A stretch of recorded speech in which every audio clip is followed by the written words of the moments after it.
All right, what's up, everybody? Welcome to another episode of Mythic Existence. I'm your host, Jack Daly. It's December 23rd, the holiday season is in full force, and it's only fitting that we do a holiday-inspired episode. Instead of focusing on the holly and jolly, we're going to take a dive into some of the darker aspects of Christmas folklore by talking about Krampus, Frau Perchta, and the Icelandic Yule Lads. So sit back, relax, and enjoy another episode of Mythic Existence. So the first of these three holiday characters that we're going to discuss is Krampus. Strictly speaking, Krampus is a legendary figure. And if you think back to some of the episodes we've had in the past, particularly our episode about contemporary legends, you'll remember that the basic definition of legends is that they are set in a historical time and a place, and that there's often a supernatural element to them. So Krampus can certainly be thought of as being supernatural for a number of reasons, but time and place where his stories and associations come from is basically Germany and Austria. As I was doing research for this episode, I was noticing that a lot of the information that is available on the web in places like Britannica.org or .com, I guess it is, have some misconceptions, and I'm going to try and clear some of those up. Krampus is a topic that, there's very large books written about, so I'm not going to get into all of the details. I'll get you the basic ideas behind it. But basically, Krampus is kind of an antithetical character in opposition to Santa Claus. And originally Santa kind of started out as an ecclesiastical type of character, but as he became more secularized and became associated with gift giving and stuff like that, other sort of anti-Santas arose, and Krampus is one of them. Like I said, coming from Austria, Germany, that area. As far as we can tell, Krampus really started becoming popular in the 1880s in Austria in particular, with these Krampus cards that showed him in the form that we know him today, which is almost kind of like a devilish looking figure. He has horns and he's cloven, like he has cloved feet and stuff like that. Apparently the word Krampus is somewhat associated with the German word Krampen, which means claw. So he has these claws. One of the things that you'll see on the web is that he's German, but this guy that wrote the book about Krampus, Al Ridenour, says that he's more of actually an Austrian character, and that Krampus is actually a group, like a classification for an entire beast as opposed to one individual. So it's kind of like Bigfoot. A lot of people, growing up don't really know a lot of the legends behind Bigfoot, think, Bigfoot, there's one Bigfoot, there's one Krampus. No, Krampus is a classification of beast. And there are other terms that are preferred throughout Austria in opposition to Krampus, including Krampurl and Kloboff. So I guess I probably should now say what Krampus is known for. In his role as being sort of an anti-Santa, he kind of does the opposite. Instead of coming in and giving gifts on December 5th and 6th, which is the 5th is called Krampusnacht, and the 6th is actually St. Nicholas's Day. Krampus would come in and beat children who are naughty with sticks. And some places it said that he'll actually eat the children or even take them to hell. And then on St. Nicholas's Day, kids will either wake up and treat their injuries or find gifts from St. Nicholas. Britannica says that Krampus is actually the son of Hel from Norse mythology, who was one of the children of Loki. She resides in a kingdom called Niflheim, which is the world of darkness. It's basically the Norse hell. But Al Ridenour says that that's pure fantasy. And that kind of makes sense because, although Austria and Germany are northern Europe, they're not necessarily Norse. So the connection doesn't really hold up. And especially that we don't really see Krampus coming up until the 1880s, as far as my research could tell, that really wouldn't hold up. So it seems like Krampus is kind of a folk figure that we might not really know exactly where he started from. Some of the places I saw online says that he's associated with pagan rituals of the winter solstice, but those don't really be substantiated claims. It's interesting that Krampus is sort of one of these half-goat, half-man demons that punish people. We have a long history of that. Pan is one of the satyrs of Greek mythology, who over time, as Christianity came along, these goat-headed figures became associated with Satanism, and were kind of taken out of their original context. In America, we have Goatman's Bridge is one of the most famous legends of a haunted location. There's multiple episodes of these, ghost hunting shows, like what's the big one? Zach Bagans, his show, they go there, and then the BuzzFeed Unsolved guys go there, and it's this bridge that's supposedly haunted by this goat man demon. And of course, we have the Baphomet of the Templar lore, who is associated with all sorts of occult and esoteric practices. So the demonic goat man is nothing new. It's kind of a leitmotif of folklore that we see coming up over and over again.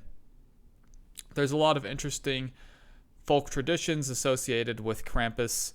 Nowadays, they have a thing called the Krampus Run that originated in Europe and has now made its way to America, where people dress up like Krampus and kind of run around the city and scare kids. It's kind of like a running of the bulls, but for Krampus, is kind of how I think of it as. And in Al Ridenour's book, he talks about a lot of the kind of unique turf wars. My cat is making her typical appearance on the podcast. But anyway, there are these turf wars that occur between the different groups of Krampus dressers that occur in these Krampus loafs, which are the Krampus runs. I'm probably not saying that word right because I don't speak German, but that's how I've read it. Krampus also makes an appearance on some TV shows that I like. American Dad and The League feature Krampus. If you've ever seen, American Dad has some kind of messed up retellings of Christmas stories for their Christmas episodes, and Stan, American Dad, the main character, his dad actually becomes Krampus. So that's the story of Krampus. Let's next move on to Frau Perchta. Frau Perchta is basically a Christmas witch who is also in charge of doling out punishment during the 12 days of Christmas. She's somewhat of a sinister figure who punishes people who are slobs or idle, as in lazy, I guess, greedy or over-inquisitive. So she is kind of associated with the 7 deadly sins a little bit, I think. As opposed to Krampus, who, what I could tell, his punishments are mainly for children. But we have kind of this adult cosplay where people will dress up like Santa, people will dress up like Krampus. Even adults are in danger of being punished by Frau Perchta. One of the main things that she does is actually rip out people's stomachs. So she'll disembowel those who are acting poorly and replace their insides with trash. It's said that Frau Perchta lives in groves and mountains as well as lakes, and during the winter she actually lives inside of the mountain where she makes snow. sort of like Frau Percha. Some of the places I read online, again, there's some disagreement between the scholars, but some people think that originally Fraupurcta was actually a goddess who, over time, with the spread of Christianity, was turned into a sort of witch or hobgoblin type figure. One of the people that tried to kind of delve into the original folklore and mythology of this Frau Perchta character was Jacob Grimm himself. He said that there was, other previous Germanic goddesses who had similar associations with things like agriculture and household tasks, which Frau Perchta has these associations. She's often shown spinning and weaving yarn. That's something that we've talked about in previous episodes with characters like Penelope, who is not herself a goddess, but she has a specific place in Greek mythology as a spinner. We have Ariadne. Brigid of the Celts also was a spinner. And Frau Perchta is also associated with plowing. And in England, they have a tradition of Plough Monday. So it's hard sometimes when you're studying folklore to be able to tell, are these things connected? Where is this? Are they just similarities, or are they actually part of the same tradition? It's hard to tell. Apparently the name Frau Perchta means something like the Shining One, so that could indicate some of her previous stature as being more of a goddess rather than a witch figure, which is an interesting metamorphosis from being divine into something that is demonized, basically. Some people say that she is a manifestation of natural forces or a caricature of natural forces. One scholar says that these belly-ripping rites may have been tied to prehistoric initiation rituals. Again, that doesn't seem to be substantiated, but it's just interesting to think of why she is said to actually rip out intestines, because that's pretty grotesque. Her night that she's associated with is the 12th night of the Epiphany, which takes place on January 5th. So she's a little bit outside of the Christmas time in that regard, but she also is associated with the 12 days of Christmas. Her main night is the 12th night of the Epiphany. Want to give you just a couple of stories associated with Frau Perchta, the rundown of them. The first is called Perta and the Prying Farmhand. So Perchta and her unbaptized children go to a farmhouse on the 12th night of the Epiphany. And one of the farmhands that was staying there spied into her room through the stove. And upon doing so, he was blinded. And a year later, he tried to do it again, and he ended up regaining his sight. So that's basically the story. But that kind of makes me think of the story of Actaeon and Diana, where Actaeon sees the goddess in the form that he's not supposed to see yet and is transformed into a stag and is then killed. And then also, of course, we have a lot of other blinding myths throughout time of, the blind seer Tiresias and Oedipus, stuff like that. And then also this association with the stove and witches, Hansel and Gretel. Again, just a lot of things being put into that one story. And then the second story is called Perta and the Cottager. Basically, a cottager goes out to town looking for a godfather for his newborn son. I think it's a son. It might be baby. Let's just say it's his son. This cottager is poor, and he encounters Frau Perchta and her children. So she's oftentimes with her children. And he sees that only one of the children is just wearing a rag. And he says, "You poor Zoda washer," which I couldn't find what that word means. I'm assuming it means just like poor kid, basically. And then Frau Perchta says, since you gave him this name, you in turn are going to be rich, and the cottager ends up finding a rich godparent for his son. So in this case, Frau Perchta, not looking too bad. Okay, let's move on to our third class of Christmas characters, holiday characters. They're Christmas characters. And that is the Yule Lads from Icelandic folklore. So the Icelanders have not one, but 13 Father Christmases, one for each night leading up to Christmas. I'm kind of curious as to why there's this association with 13 and 12. I think 12 is a particularly important archetypal sort of number, the zodiac and 12 apostles, stuff like that. But 13 becomes a little bit unlucky, you could say. Basically, with these Yule Lads, that they're the sons of this troll, Grilla. So they're basically like troll type characters. And on each night, the Icelandic children will leave out their shoes. And if you listen to my last episode about counter witchcraft, you'll know that shoes have a particular, role in supernatural folklore and magical thought. If the kids were good, they would get candy, and if they were bad, they would get rotting potatoes. And there's 13 of these different Yule Lads, and they all do have different names and different things that they do. The kids will also have to contend with this mother, Grilla, who comes down from the mountains and is known to boil naughty children.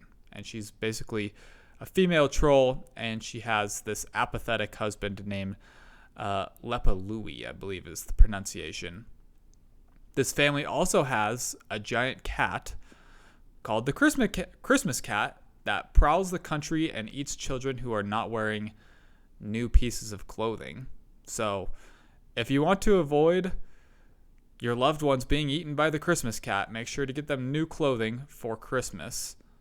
Apparently the stories of these Yule Lads used to be scarier because in 1746, parents were actually banned from telling these monster stories. So they've been somewhat sanitized. That's something that we see in folklore. I've been researching Japanese yokai who have been systematically also sanitized over the years. I'm going to just run down and give you an idea of all of these 13 different Yule Lads with their names. So we have Sheepcoat Claude, who tries to suckle ewes in the farmer's sheds. That's what he does. We have Goalie Gawk, who steals buckets of cow milk. Stubby, who is short and steals food from frying pans. Spoonlicker, who, shocker, licks spoons. Pot Scraper, who steals unwashed pots and licks them clean. I could see being a troll and finding a pot of grease from bacon and that being kind of satisfying for a troll. We have Bowl Licker, who steals bowls of food from under the bed. They're just licking and sucking a bunch of stuff that people have kind of discarded. Door Slammer, stomps around and slams doors, likes to keep everybody awake. Skyer Gobbler, who eats all of the yogurt. Sausage Swiper, who steals sausages. You can see where we're going with these names. Window Peeper, who funny enough actually has nothing to do with looking into windows. I'm just kidding. That's what he does. He just looks through windows. He's a peeping Tom. Door Sniffer, who basically just loves stealing baked goods. Meat Hook, who steals any meat left out. And Candlebeggar, who steals candles. If that's not the most Icelandic thing I've ever heard, is just all of these 13 Yule Lads and how they're basically just sitting at your door ready to take your yogurt and your meat. So that's it for today's episode. The tricksy and sometimes sinister figures of Krampus, Frau Perchta, and the Yule Lads remind us that if we're not good, we might be beaten with a stick, disemboweled, or possibly boiled to death. So keep that in mind next time you're trying to decide whether or not to dip your hand into the metaphorical cookie jar. Be sure to follow Mythic Existence on social media, like and subscribe on YouTube, and leave a review on your podcast app. Thanks for listening. See you next time.